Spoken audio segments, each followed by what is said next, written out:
Hello and welcome to CrossTalk, where all things are considered. I'm Peter Lavelle. Dealing with the Islamic State or ISIS and the very real prospect of endless war. The enemy's name remains undefined, the geographical place of this war fluid, timelines open, and the cost a guesstimate. How convenient for the powers that be.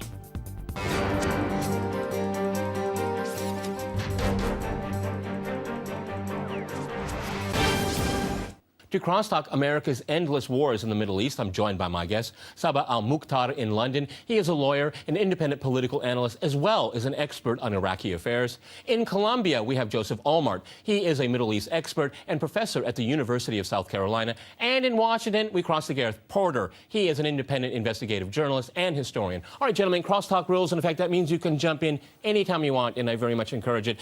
Gareth, if I can go to you first in Washington, is it an exaggeration to call American foreign policy in the Middle East endless war? Well, absolutely not. It absolutely describes the reality that we see on the ground and in the air, not just in, of course, in Iraq and in Syria, but elsewhere in the greater Middle East. The drone wars that continue in Pakistan. In Yemen, the United States continues similar sorts of military operations.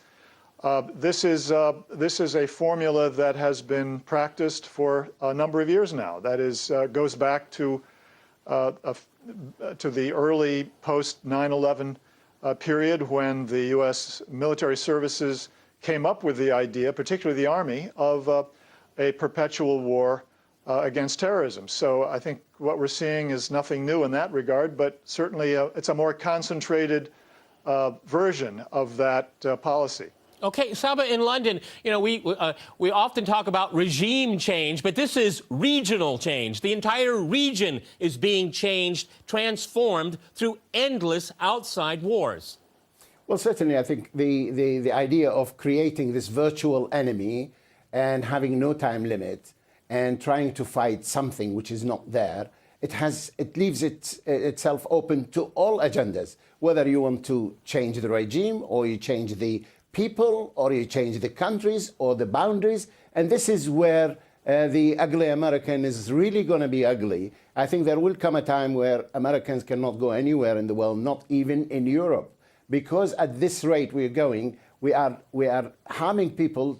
Today, the Americans and the British, indeed, our David Cameron here is talking about the coalition of 40 countries. And you look at them because the UAE have sent Maryam, a pilot from the UAE. That's how we are going to end ISIS. And we in Britain, we have 6 airplanes stationed in Cyprus. They go over Iraq and come back, and that's it. We're going to get rid of ISIS. And when you ask them, what is ISIS? And this is a challenge for anybody who can tell us what's an ISIS without a black flag. So a person who does not carry a black flag, whether he chops heads or not, is he an ISIS or not? Okay, it's very interesting is that, you know, we all know from media we should be very, very, very afraid. That's the message from the media. Joseph, if I can go to you, what kind of responsibility is it to say from, you know, we have the elites in the United States, this could be a 30-year war? I mean, they found out about ISIS only a few months ago, but they have a pretty good idea how long this war is going to last. What kind of logic is that? Go ahead, Joseph in Colombia. Well, I don't know about 30 years war or anything like that, you know. I don't know if I will even live to see this 30 years war, you know. No, that's what I'm saying. But let me tell you, look, these are conflicts.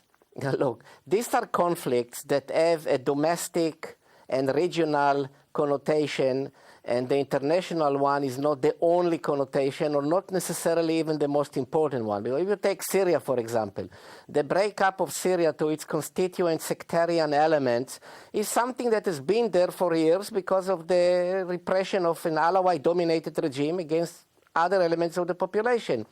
The fact that there was a government in Iraq ruled by the Shiites that seemed to be, and I'm saying seemed to be, dominating Sunni affairs, and many Sunnis did not like it, it's an Iraqi affair. And ISIS was there for years because it was established a few years ago, at least 7 or 8 years ago, by Abu Musab al-Zarqawi. The Americans should have known about that. The fact that they are failing repeatedly in understanding what happens in countries which they are supposed to know about, it's another story that we can discuss, you know. Yeah, but the fact of the matter is that now they are engaged in a conflict. I'm not sure, by the way, let me just please finish. Go ahead. Yeah. Go ahead. Finish up. Let me just finish this point very quickly. You know, if you follow my writings about this situation, you can see that I'm not a great supporter of full-fledged American intervention or not. It's not for me to say it. But I can tell you that if they decided to intervene in Iraq in that case, they do it because they have invested so much already in Iraq before that, I mean, it could collapse completely and then there will be so many questions being aroused.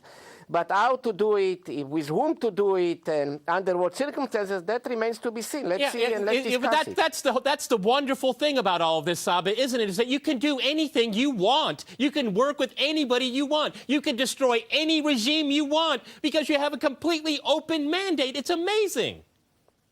And not only that, but because we have people... Well, look, I don't know if as we have just heard, and this is... I'm not saying that it's, you know, I'm not putting words in anybody's mouth or saying their intentions. But at the end of the day, the Alawites and the Shiites and the Sunnis, they didn't happen yesterday. They didn't happen 3 years ago. The Shiites and the Alawites and the Sunnis have been there with all their differences for the last 30 years. Why didn't we have this? The divide and rule policy is not something new. The Romans practiced it. Everybody practiced it. You go into a place and you make people fight each other and you say, hey, you know what? It's not our problem. It's their problem. They are creating it. It's the Shiites or the Sunnis or the blacks or the whites or whatever other criteria my friend in London, Go ahead, react. Go ahead, Peter, Joseph. let me interject here, please. My friend in London, look, again, it's not for me to interfere in domestic internal Islamic conflicts. But if you look at the situation in Syria, you are aware, of course, I'm sure, of the famous fatwa by Ibn Taymiyyah already 700 years ago against the Alawites and all that. You are aware of the fact that there was a civil war in Syria between 76 to 82. You are aware of the Hamas situation in Syria in the 1960s, let alone the massacre of 1982.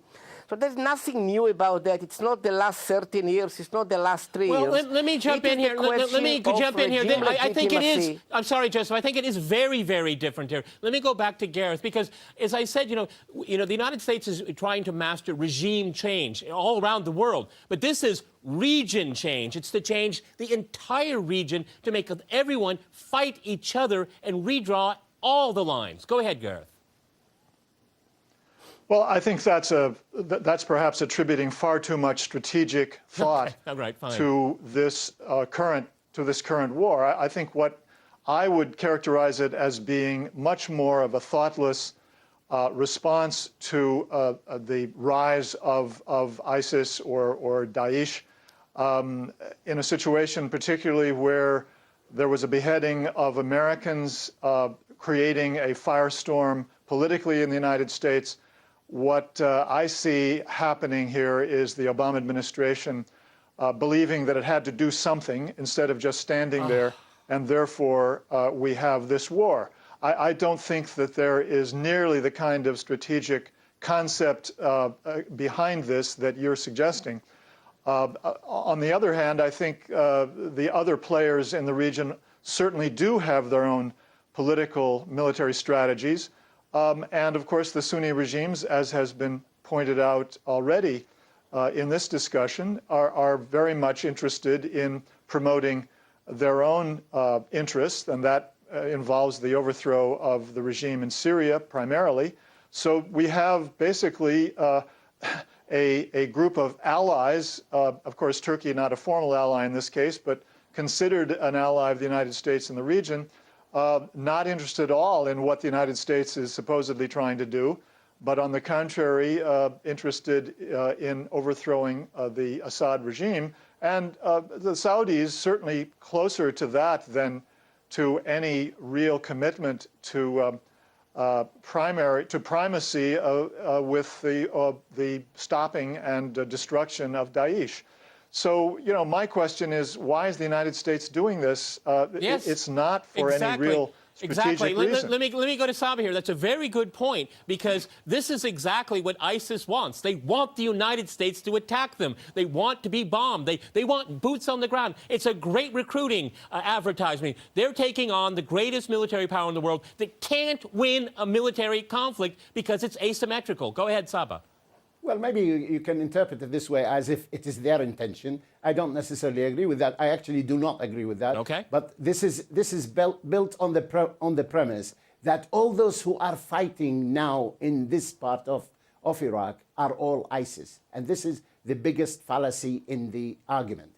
Because ISIS is there. It's a terrorist organization. It's a big one. It's an efficient one. However, it is not the controlling power. There are the tribal leaders and council. There is the military council. There are the people before 9th of June who were uprising for the last year. But now it's very convenient. We're calling everybody ISIS, and that is what's making even worse. It's recruiting more people for ISIS as we see it, because they are saying, what's happening now? We have the US and Iran teaming up against us. Both of them are teaming up with the government in Baghdad, and all of them are talking about the infidels and the Christians and I don't know what, and the Yazidis, and so everybody is our enemy. Therefore, we have all to be together. They are putting people in the fighting who would not have otherwise been there, but there is this conglomerate of enemies who are now the people in Iraq are being killed by both bombers from the Britain and the US and what have you, as well as bombers from Abadi, as well as bombers from Iran. So how can you expect the ordinary people not to have sympathy or empathy of their own prosecutors? Don't forget, the ones who are paying the price for ISIS are the Iraqis. It's not us in Britain. It's not in the UK. And certainly it is not Saba, in Australia I have to jump in here. Canada, We're going to go to a short break, and after that short break, we'll continue our discussion on the Middle East. Stay with RT.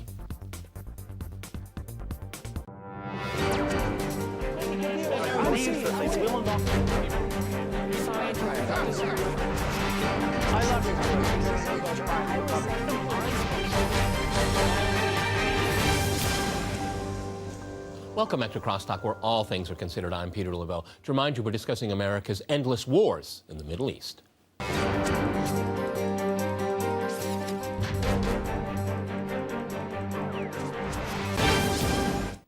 Okay, Joseph, I'd like to go back to you in Colombia. You know, we're told this thing could last 30 years. What's the end game?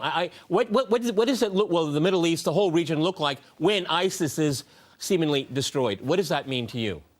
Okay, that's a great question. But let me start by saying, first of all, I do agree with Garrett over there, you know, because I really criticize a lot of the American policy there, because as I said myself, I mean, they should have known about ISIS, they should have known about all that, but they don't really have a real strategy.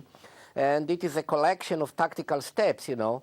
And that leads me to your question. And I've advocated for quite a long while, and I think that I'll be attacked now, but of course, friendly-wise, by Sabah in London. But look, the strategic solution to all that should be the breakup of the Levant into the constituent sectarian population that cannot and do not want to live peacefully with each other. In Syria, it is already happening. In a way, you have Alawistan, you have Druzistan, you have, in a way, Kurdistan, and the regime is still hanging on to parts of the other territories, of course, Alawistan as well, but you have to ask yourself the question, for how long? And that brings me also to the question as to why Turkey is not involved in all that, because the Turks are very much concerned about Kurdish territory in northeastern Syria, stretching also to the other parts of Iraq on their borders, and they want to have guarantees about this before they involve themselves in this fighting in Syria or in Iraq. So look, the problem really is that all these new ideas or nice ideas, I don't know how people will relate to them, that I've just raised here, it's not going to happen peacefully. It's going to happen through some kind of battle, and it's already happened through some kind of battle. Okay, let me go to Saba here. Let me to react to that, because I mean, for hundreds and hundreds of years, these communities lived together. At least that's my understanding of history. And then you have these outside interventions and the breaking up of states, and then everyone goes for each other's throats here. I mean, that's the timeline I see here right now. And having little statelets that cannot defend themselves, that's probably a big mistake as well. So I don't have the answer to it, but what we just heard there probably isn't it. Go ahead, Saba. You know, this is actually, it's been mooted by many people. They talk about it, but there are questions about it. How far do you divide into the city-state? How far do you divide people? So you have a state called Baghdad. What do you do between, in case our friend doesn't know, there is a difference between the people on the right side of the river and the left right of the river. You have people with different, Mosul and Erbil cannot work together. Within the Kurds you have, so how far do you divide it? Do you make it into 200 states or something? So I think it is an idea which is being mooted, but I don't think it's realistic. However, certainly the killing which is going on, it is destroying these countries. Yeah. It's destroying the people. At the same time, it is not necessarily based on sectarian or religion or ethnicity. Here in Britain, we have the football hooligans who go and fight with each other because one of them carry a blue flag and the other one a green flag. We can fight on any issue.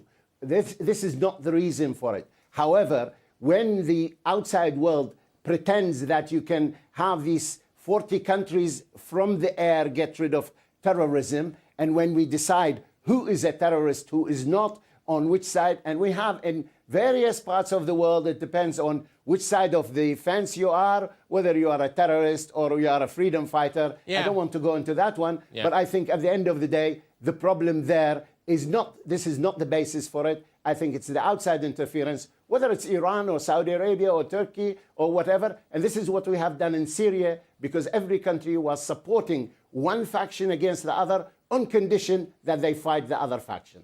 Okay, Gareth, you know, it's one of the things when I look at Washington's policy towards this region here, sometimes I think there's a master plan and then it's just bungling every step of the way. And sometimes they kind of intertwine at times, because having chaos does work to the agenda of many people. The Gulf countries, they like to see a lot of chaos. The United States and its ally Israel, they like to see everyone fighting each other. And then there's always in the back of my mind all of this hype here. The media hype is just a way to go after Iran and break up the state of Syria. This is, you know, it's not attacking ISIS in Syria. It's destroying Syria's infrastructure for regime change. And you're selling it that way. That's the way. That's the bill of goods.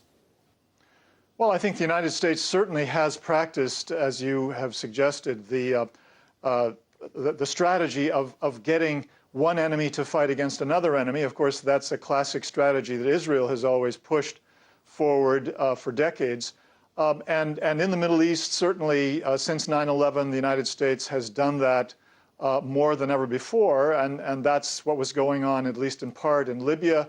The idea that the United States was willing to support some of the jihadists on the hope that they would fight against some other enemies of the United States, and all that contributed, of course, to the rise of Daesh, which we're seeing today.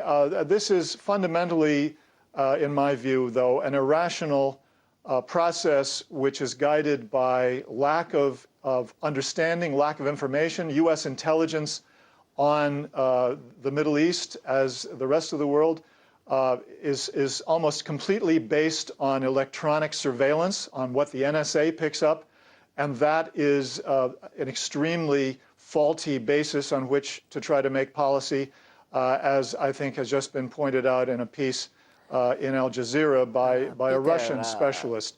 So another point that I want to make very.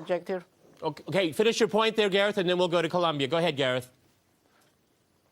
Well, the other point I want to make is that the United States now has admitted in the past 24 hours for the first time that, and this is the Pentagon spokesman, that the United States has no groups that it can work with in Syria.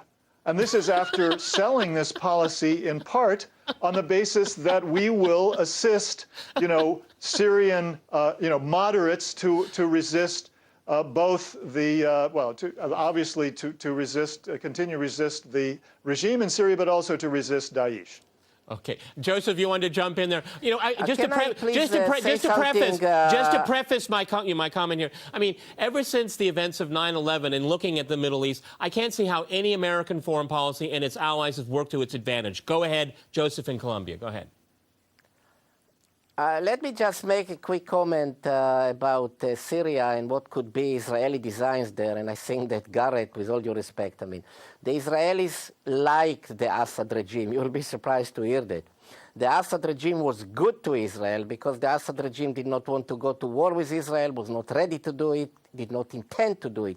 When the Israelis wanted to offer him the entire Golan Heights in return for peace that will separate him from Tehran, he chose Tehran over the Golan Heights and didn't make peace with Israel, so it was even better for the Israelis. The problem is that now when Syria will be broken up, as it is, you never know who will be in control of all kinds of territories, and this is always not good for those who are neighboring countries such as Jordan and Israel. Yeah, so put aside this one, Israeli factor is not there. There is no Israeli factor. It's always the law. It's the law of unintended consequences. You never know what you're going to get. Go ahead, Joseph. Go ahead. Finish Let me finish. Go ahead. Let me finish, please. There is no Israeli element here at all. The Israelis wanted Bashar Assad to stay in power, and by the way, I know it. Okay, but let's move on now to what I heard before from our friend in London. Yes, he's right. The Kurds is tribal society, the Shiites, the Sunnis, and all that. The left bank of the Tigris in Baghdad, the right bank. All this is very true, but still is the case that most Shiites, most Sunnis, and most Kurds can live together with each other within their own respective territories. So it is not an ideal solution, but what is the solution? More and more and more and more bloodshed. Look, the most peaceful part of northern Iraq are the Kurdish territory. This is a very peaceful part, and they live together with each other over there, even though there were troubles before between the Talabani faction and the Barazani faction. So it is not an ideal situation, but it is a more realistic reflection of what is really happening on the ground. Okay, Saba in London, you want to react to what you've heard here? Yeah, first of all, I'm not going to be drawn to this idea of dividing all these countries into tiny little city-states, but I would like to talk on the U.S. foreign policy. If you look at the 11th September, you had Saudis bombing the towers. America went and attacked Afghanistan and then attacked Iraq. And now they said that they will do all the things, close Guantanamo, they will withdraw out of Iraq, and now Obama seems to be following exactly on the identical thing of the Bush doctrine. You create the army, you create the enemy, it's a fictional enemy, you have no time limit, you go there and you get the coalition of people, like, as I said, a lady flyer from Abu Dhabi, Maryam al-Mansouri, she is going to get rid of ISIS in the world, and actually prime ministers of countries like Canada, like Australia, like United Kingdom actually genuinely go out without fear or without shame to tell us that this is how we're going to get rid of ISIS when they don't even know what they are fighting. You can never fight terrorists from the air. I'm not suggesting we send boots, but everybody wants somebody else to go and fight on their behalf because they don't know what the enemy is. Okay, Gareth, I'm going to give you the last word there. 30 seconds. Go ahead. I couldn't agree more with that. Go ahead, 30 seconds, last word. I couldn't agree more with that.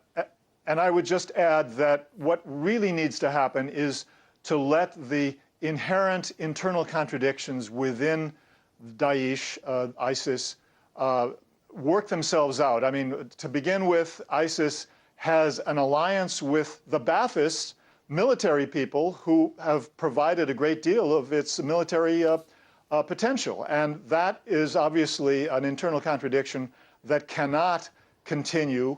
It's going to be a major weakness, an internal source of intense conflict, which I think we should let it play itself out rather than to do, as others have pointed out, to continue to give legitimacy.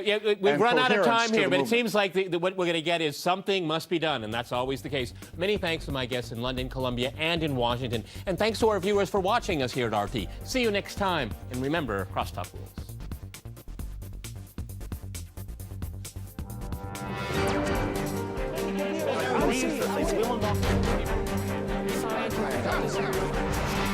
I love you.